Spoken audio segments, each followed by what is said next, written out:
creo que vitalmente a todos nosotros se nos dota de unas capacidades, unas posibilidades de hacer algo, que en algunos casos es simpatía, en otros es saber chutar un balón, en otros es trabajar bien con las manos. Cada uno sabe cuál es el paquete de dones que le han recibido, que le han otorgado, y la tarea es infinita. Entonces me parecía interesante que esto que yo en un principio leía como una queja o como una broma de alguna empresa que se dedica a hacer moleskins, me parece que es el desafío que tenemos todos los días por delante. La tarea que tienes por delante supera tus dones o supera tu capacidad de atenderlas, que a lo mejor estás comiéndote más bizcocho del que te cabe en la boca, pero a lo mejor no, y a lo mejor es que tienes que organizarte mejor, a lo mejor es que tienes que elegir tus tareas, a lo mejor es que tienes que rodearte de gente que te ayude a poner en pie aquellas tareas. Y la arquitectura siempre es un trabajo en equipo, es decir, que por muy talentoso que uno sea, si no se sabe rodear bien de las personas que hacen que eso ocurra, probablemente no pasará. Cada vez que iniciamos un trabajo, lo que yo intento hacer es cuáles son los superpoderes que hacen falta en este equipo, que esto se ve bien siempre en las películas, ¿no? Cuando hay que dinamitar un meteorito que viene contra la Tierra, pues aparece el que sabe pilotar la nave, el que sabe de explosivos, el que sabe cada uno sabe una cosa, ¿no? Y el de los explosivos no sabe pilotar la nave.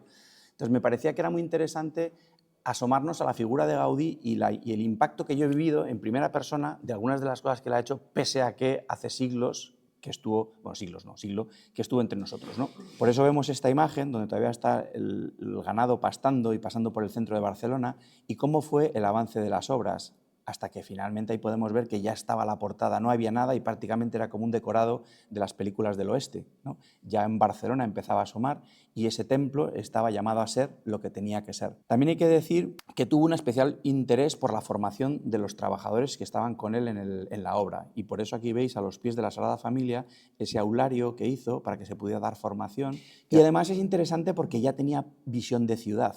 Es decir, que ya entendía que la Catedral de Barcelona iba a transformar la ciudad de Barcelona. Y aquí se ve cómo hay un espacio delante y detrás.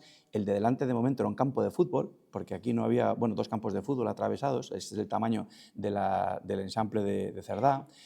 Y aquí podemos ver cuál es el tamaño o de qué manera esto se convierte en un oasis en mitad de la ciudad de Barcelona. Hay que decir que en el año pasado 4.700.000 personas visitaron la Catedral de Barcelona. Es decir, es el monumento, sin lugar a dudas, más visitado de Barcelona y uno de los más visitados de España. Para mí un enorme descubrimiento, porque me descubrí una dimensión que yo no conocía de la libertad. Y para ser arquitecto es una lástima que no la conociera, o que no lo hubiera relacionado nunca esa libertad con la arquitectura. Esto fue 2016, que tuvieron a bien invitar a la universidad a dar una serie de conferencias, y a mí en ese momento, pues Etsuro ya me dejó fascinado, ¿no? Me dijo una cosa que me dejó pillado y me dijo: en mi trabajo no me siento pagado con dinero, sino con esperanza. Y mi pregunta era: ¿esperanza de qué? ¿O de qué necesitas esperanza? Pero me dijo que le parecía muy interesante que el pago de las cosas fuera más allá que estrictamente lo pecuniario. Cuenta que él no ha tenido un día de vacaciones en estos casi 50 años. De hecho, le pegas un toque así en el brazo y suena a metal, suena a Titanic, porque está todo el día con el mazo pega que te pega a la piedra. Es una persona bastante corpulenta, muy introvertida. Etsuro venía a Alemania desde Japón, pidió un tiempo para estar en la Sagrada Familia de picapedrero, de becario, le gustó tanto que decidió que se quedaba. Y lo de no tener un día de vacaciones en su vida es que esta es mi vida, es que esta es mi tarea, podemos elegirla. Y es que la libertad no está en el plano XY, es decir, que no es la libertad de planta que muchas veces entendemos los arquitectos, y no está en movernos físicamente, sino que solo esa libertad parece ser horizontal.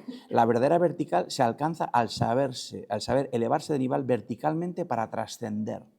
Es decir, entender que no es la libertad formal de creación, no es la planta, no es el uso, sino es saber entender y encomendarse a una tarea de una manera distinta a lo que estamos haciendo habitualmente.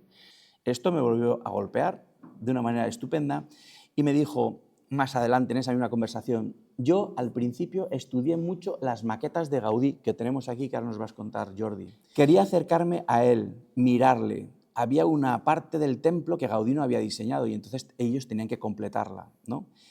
Entonces, mi trabajo era realizar esa idea, es decir, tratar de ponerme en la cabeza de Gaudí, pero sin datos, cómo hacer lo que él querría. Esto era muy difícil. Y entonces me di cuenta que no debía mirar a Gaudí, sino mirar hacia donde Gaudí miraba. Y es nuestro constructor habitual. Cuando le propuse que hiciéramos una cosa, Lo primero que me hizo fue un cobra, porque Felipe, eres un liante, a ver qué me vas a pedir ahora, todo lo que me pides es complicado, siempre me lo pides con prisa, siempre lo haces fuera de protocolo, eres un tío muy raro, no, no quiero. Claro, él es un constructor de los buenos, de los que le gusta el oficio, de los que disfruta con lo que hace, de los que la construcción es parte de su tarea. Y me dijo, bueno, al final no sé cómo, pero acabó entrando por el aro, venga, va, y ahora ya no se va de la obra. Pero es que ayer me dice, Felipe, ¿sabes qué? Es que me voy a traer a mi padre. Y a mi padre me lo voy a traer con el mono, porque ha sido el que me ha enseñado todo lo que sé de construcción, y quiero que venga a disfrutar de esto. A mí esto me parece emocionante y me parece una belleza. Siglos atrás, ¿no? Pues ya de repente en el siglo XIX tiene éxito. El positivismo de Comte, que viene a decir que solamente existe lo que es científicamente demostrable y el resto son paparruchas, y además apoyado pues, por los tres grandes filósofos de la sospecha, ¿no? Que ponen en crisis lo que sería toda una civilización judeocristiana de muchos siglos de duración y de repente en un par de días lo liquidan, ¿no? Desde el punto de vista pues, psicológico, desde el punto de vista cultural y desde el punto de vista económico. Son Marx, Nietzsche y Freud, ¿no? En el origen está la originalidad, decía Gaudí. Por si no lo sabíais, esto es el típico aforismo que todos conocemos de Gaudí. Bueno, pues lo que tenemos que decir en realidad es que tiene razón y eso es precisamente lo que le convierte en moderno, y ahora lo veremos en el contexto del posimpresionismo y las vanguardias del siglo XX. Porque es que está haciendo lo mismo que están haciendo muchos artistas plásticos, lo mismo. Por eso es genial. Entonces, él realmente lo que está buscando son los referentes en lo que sería la creación divina. Él lo que quiere es hacer un Jerusalén celestial haciendo un homenaje al lenguaje de Dios, que es el lenguaje de la naturaleza. Él trata de buscar esa inspiración. Lo ve en lo que es Montserrat y su interior, que son las cuevas de Collbató. Y es donde realmente Gaudí dice, pero si es que está chupado, si ya está todo dicho, lo único que tengo que hacer es un ejercicio de mímesis, pero de mímesis valiente, no conceptualizada. Este Gaudí escultor que claro que está homenajeando a la naturaleza. Y una de las fotografías que más me impactó ya hace años es ver este detalle de la constelación, ¿no? Y que al final, bueno, pues te das cuenta que de una manera, aunque pueda parecer infantil, él también, Gaudí quiere colocarnos las estrellas. Está haciendo una especie como microcosmos, ¿no? En homenaje a ese regalo que nos ha hecho Dios con toda la realidad que podemos vivir, ¿no? Él está haciendo una Jerusalén celestial, pero está haciendo una Jerusalén celestial también que en realidad vive de lo que serían las formas más naturales, ¿no? Como pueden ser los árboles, como pueden ser las rocas. Cuando hace el Parque Güell hace un homenaje a lo que es el mar, con esas olas, con ese trencadís, que no es otra cosa más que a mí esto me parece un homenaje un reconocimiento a la sostenibilidad.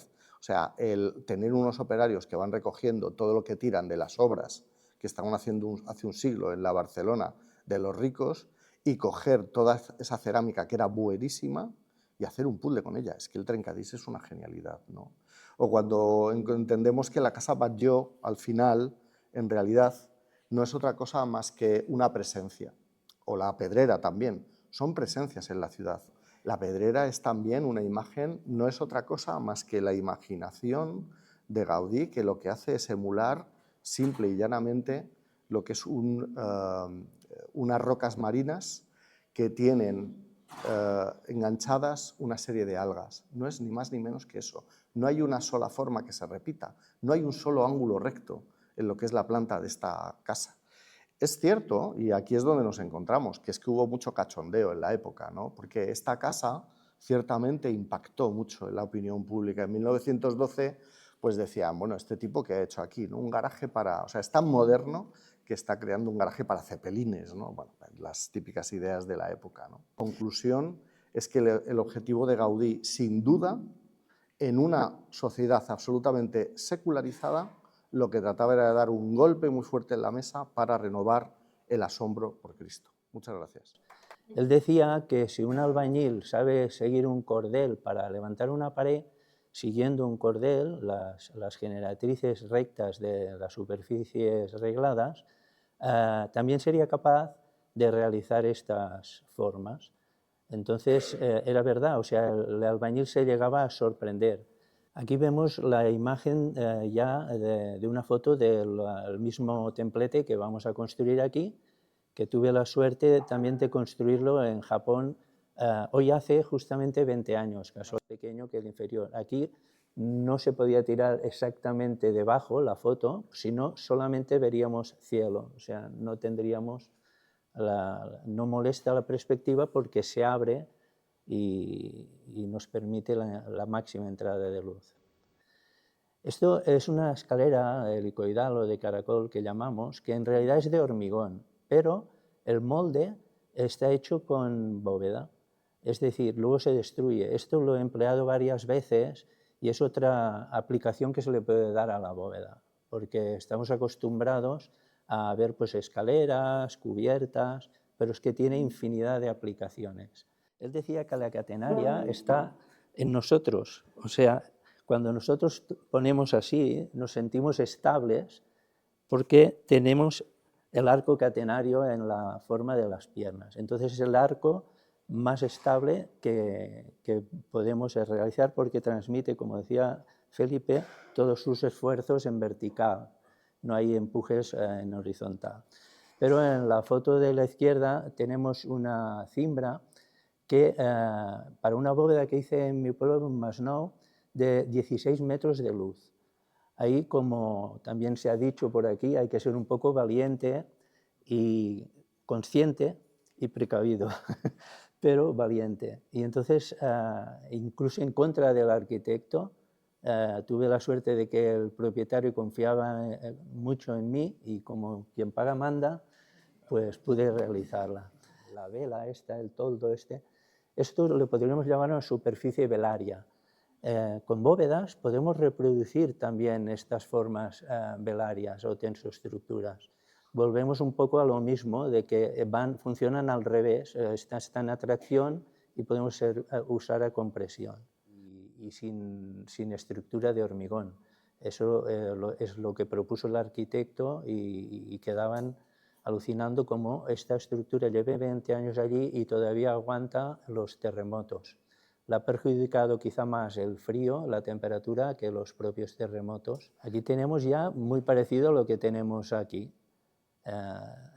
Estamos aquí a las órdenes de Felipe, que es muy perfeccionista y nos obligaba a hacerlo más estético que esta, pero bueno, ahí está.